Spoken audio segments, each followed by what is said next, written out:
Assalamualaikum dan salam Malaysia Madani. Berita semasa bersama saya Atira Aminuddin. Mayat kedua mangsa tanah runtuh di Blue Valley Cameron Highland ditemukan pukul 12.05 tengah hari tadi. Usaha mencari 3 lagi mangsa diteruskan. Untuk perkembangan di lokasi bersama wartawan Norain Abu Bakar. Baik, ketika ini saya berada di lokasi insiden runtuhan kejadian tanah runtuh di Batu 59 Blue Valley Cameron Highland. Jadi tanpa membuang masa bersama dengan saya ketika ini Ketua Polis Daerah Cameron Highland Deputy Superintendent Azri Ramli bagi mengulas dengan lebih lanjut perkembangan semasa operasi mencari dan menyelamat mangsa yang tertimbus ketika ini. Jadi Tuan, setakat ini bagaimana dari segi operasi mencari menyelamat setakat ini? Dari segi operasi sekarang ni kita masih lagi mencari. Setakat ini dah 2 mangsa telah ditemui. Mangsa ketiga saya masih mendapat maklumat lagi. Tengah masih kerja-kerja mengorek di tanah runtuh tu masih berjalan lagi. Betul. Baik Tuan, mungkin pihak penyelamat, pasukan penyelamat sendiri menghadapi cabaran dalam berdepan dengan operasi mencari dan menyelamat ini.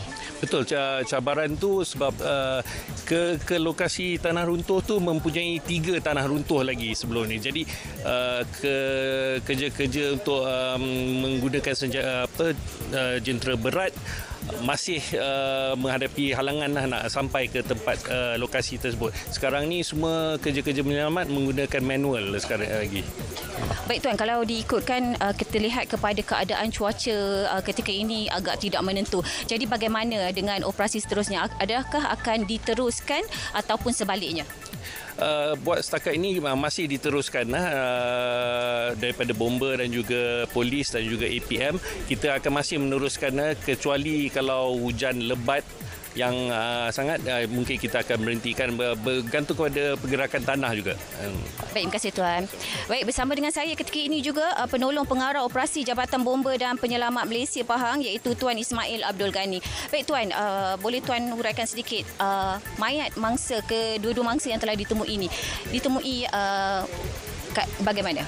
Okey, alhamdulillah kedua-dua mangsa telah berjaya ditemui dan yang terakhir telah berjaya dibawa keluar ke PKB pada sebentar tadi pada jam 2.05 petang, dan usaha-usaha untuk mencari 3 lagi mangsa terus diteruskan. Jadi kalau mengikut pada pattern gelonsoran itu berdasarkan kepada sektor yang kita buat iaitu sektor A sehingga sektor D, kedua-dua mangsa ini kita jumpai di sektor B dan juga sektor C. Jadi fokus kita sekarang ini adalah di kedua-dua sektor tersebut, dan berdasarkan kepada jarak di antara kedua-dua mangsa kita temui, kita fokuskan di kawasan tersebut. Berdasarkan kepada operasi mencari pada sebentar tadi, bagaimana keadaan di kawasan sekitar Tuan? Adakah masih berlaku runtuhan kecil ke bagaimana? Okey, setakat ini tidak ada berlaku sebarang keruntuhan ataupun geleseran kedua, tetapi kita sentiasa, pasukan penyelamat sentiasa berwaspada berkaitan dengan gelonsoran ini, dan kita telah mewujudkan safety officer dan langkah-langkah keselamatan telah kita wujudkan di sana. Pentingnya supaya kita ingin memastikan bahawa keselamatan anggota penyelamat menjalankan tugas dalam keadaan selamat. Baik, terima kasih Tuan. Baik, jadi saya kira setakat itu dulu untuk perkembangan semasa insiden tanah runtuh di Batu 59 Blue Valley Cameron Highlands ini. Jadi saya kira setakat itu dulu, kembali semula ke Angkasa Pul. Silakan. Baik, terima kasih Norain. Kita ke berita seterusnya. Mayat dipercayai seorang lelaki berusia 50-an ditemui dalam parit bersama motosikal di ladang kelapa sawit di Patani Paras, Sungai Petani semalam. Penolong penguasa bomber Azhari Abdullah berkata pihaknya menerima panggilan kecemasan pada pukul 6.27 petang. Pasukan anggota dari Balai Bomber dan Penyelamat BBP Aman Jaya digerakkan ke lokasi.